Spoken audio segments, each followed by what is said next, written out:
Welcome back to the Operation Freedom YouTube channel. What we do here is shine the light of truth on the deep state. They hate that. We do it figuratively with our presentations. We do it literally with our sponsor's product, PatriotLegacy.com. PatriotLegacy.com, featured product of theirs, the Patriot Beacon. 6 overall lighting functions. In addition, solar powered, don't need batteries. You can charge your other devices like your phone from it. In addition, you got a compass, you got a window breaking hammer, and you got a seatbelt cutter. Plus, if those deep state dweebs get just a little bit too close to you, blast them with this. They're gone. Go to patrioticlegacy.com, patrioticlegacy.com. Get yourself, your kids, your grandkids, your car. Can carry it with you anytime. patrioticlegacy.com, the Patriot Beacon.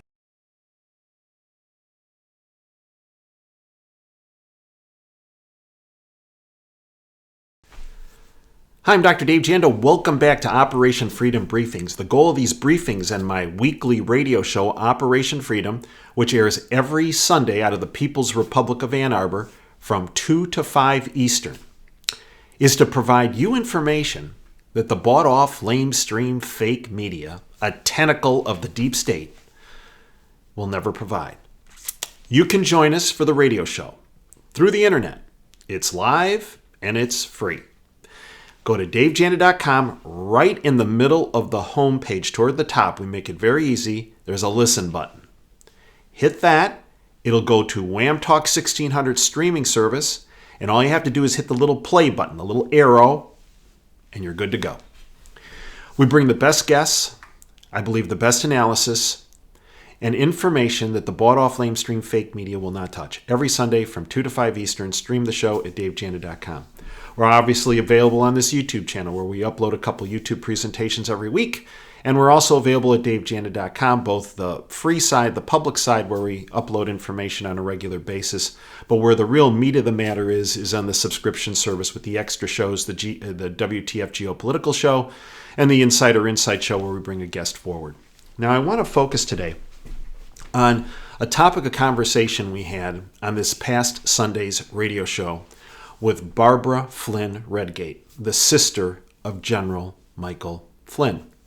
I assure you, the information in that interview has not, will never be touched on by the bought-off, lamestream, fake media. In fact, the feedback was so positive, and it was a double segment, that what we did is our IT guru team led by Nick Ruiz took that segment from the radio show and put it in a YouTube format and posted it late Sunday night. If you haven't listened to that interview, please do.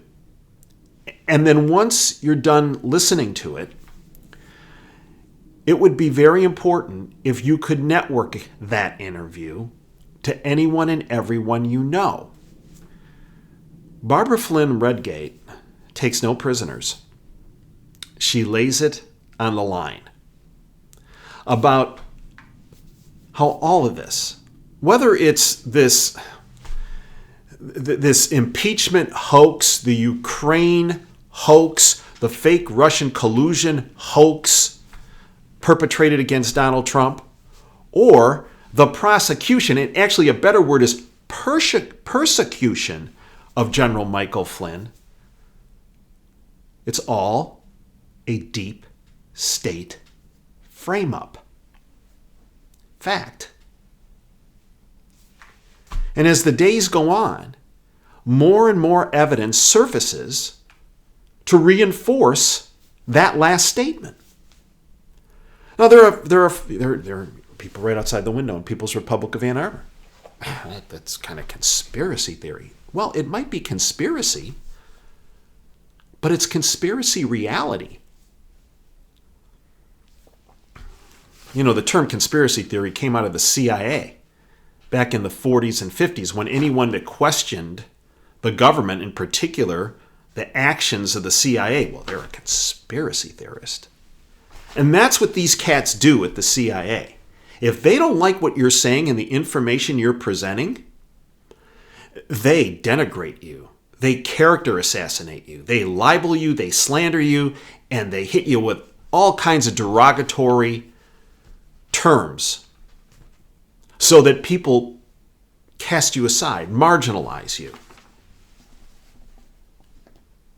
Well, we've seen it. It's happened to us. It's happened to many of my guests. And there's two things you can do when that happens. You can fold up and go away, or you can come right back in their face, and that's exactly what my guests and what I do. Because this is about the future of our country. Your future. Your family's future. It's that simple. And frankly, supporting General Flynn in this, in his defense against the persecution perpetrated by the deep state, you're actually supporting your own freedoms and liberties and your own future. You need to listen to that interview with Barbara Flynn Redgate. I want to touch on a couple things.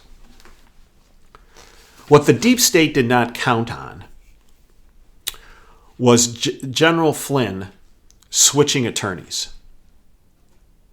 You will hear in the interview with Barbara Flynn Redgate his initial attorneys that could well have some ties to the deep state were setting up General Flynn.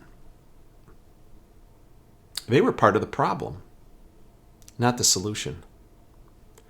And what the deep state didn't count on was General Flynn figuring that out soon enough, getting rid of them, and bringing in the deep state slayer herself, Sidney Powell. This entire case, I believe, the future of our country turned on that one decision. Sidney Powell went right to work, and she identified the fact that General Flynn was set up. She identified the fact that the government was withholding evidence. She ended up getting some sources that provided her with information showing exactly what the government was hiding. You knew there was trouble for the government when their lead prosecutor, Deborah Curtis, resigned September 27th, 2019. You see, Deborah Curtis, several years before her resignation in 2019, actually 4 years before, accepted information and provided immunity agreements for an individual who provided information about illegal surveillance of President Trump, of General Flynn, of a number of individuals that had been ongoing for years. She deep-sixed that information. Deborah Curtis, over time, became the lead prosecutor against General Flynn. And on September 27th, an article was published entitled "The Real Whistleblower," and Deborah Curtis's role in it, in suppressing that information. Sidney Powell tweeted it, the article. And 4 hours later, Deborah Curtis was removed as lead prosecutor against General Flynn and was removed from the Department of Justice. And the deep state went into overdrive panic. You see, prior to that, Sidney Powell had what was called an ex parte meeting with Judge Sullivan. Ex parte means you meet with the judge. Prosecutors are not present. This is not according to the attorneys I know, this is a very rare event that the judge would do that. And as I've been told by my legal sources, the only reason why a judge would do that is if the defense attorney had such important and vital information to a case that could well change that case.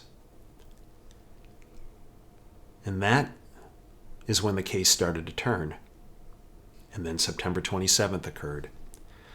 And then Sidney Powell filed a motion to compel brief, which was demanding that the government turn over what's called Brady material. Brady material is information that the government is holding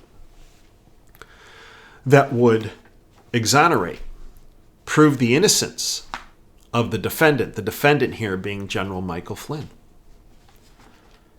It was an incredible brief. Legal scholars said it was beyond thorough. It was a dissection of the government, and it gave an indication that Sidney Powell obviously had access to information of what the government was holding. When that occurs, the government can file what's called a surreptitious reply, or a surreply is the short term for it, that they come back and they say, well, okay, Sidney Powell said this on behalf of General Flynn, but here's the situation. Well, to say the surreply that the prosecutors filed as an answer to Sidney Powell's motion to comply, to say that the government's response was an unmitigated disaster is being kind. This was reported by the Conservative Treehouse. Excellent website. Flynn, the prosecution argued in their reply. Now listen, now tell me if this sounds like the United States of America, or maybe more like East Germany or Mao's China or Soviet Russia, right? The prosecution argues it had no obligation to tell the target, General Flynn, about any material favorable to the offense while the prosecution was piling on pressure to generate a plea agreement. So they're pressuring General Flynn to cop a plea, and they were holding evidence, the government, that showed his innocence. And in their reply, they said, we had no obligation to tell him what we had. What? Then, once the plea was coerced, because as Barbara Flynn Redgate indicated in our interview, and you got to listen to that, they were threatening General Flynn and his family that they would all be going to jail if he didn't cop a plea. So many people ask the question, well, wait, if he didn't lie to the FBI, why did he say he did? Well, how about this? You got these goons from the deep state breathing down your neck, saying they're not only going to take you down, they're going to take your kid down, they're going to take your family down. And then you got attorneys, not Sidney Powell at that point, giving the general, well, maybe not the best of advice. Then once the plea was coerced, the prosecution's claims, well, now that he pled guilty to lying to the FBI, oh, we have no obligation to provide Brady material because, well, General Flynn signed a plea. I kid you not. Flynn's defense points out the ridiculous nature of the prosecution, claiming they don't possess any 302 drafts prior to the lengthy back-and-forth discussion and editorial process within the FBI small group that resulted in the February 15th official 302. So when the FBI interviews someone, let's say General Flynn, they interviewed him on January 24th, 2017. 4 days after President Trump was inaugurated? When they interviewed him, and who interviewed him were Patinka and Strzok, Strzok, who squeezed Lisa, right? Remember his testimony before Congress? Talk about a goat rodeo. Yeah. So here's the thing. When they interview General Flynn, Strzok and Patinka, they're taking notes. And then what they do is they collate those notes and they produce a document called the 302. And they have 5 days in which they have to do that. Okay, 5 days. So interviewed January 24th, 2017, have to have it in by January 29th. Did they? Nope, they did not.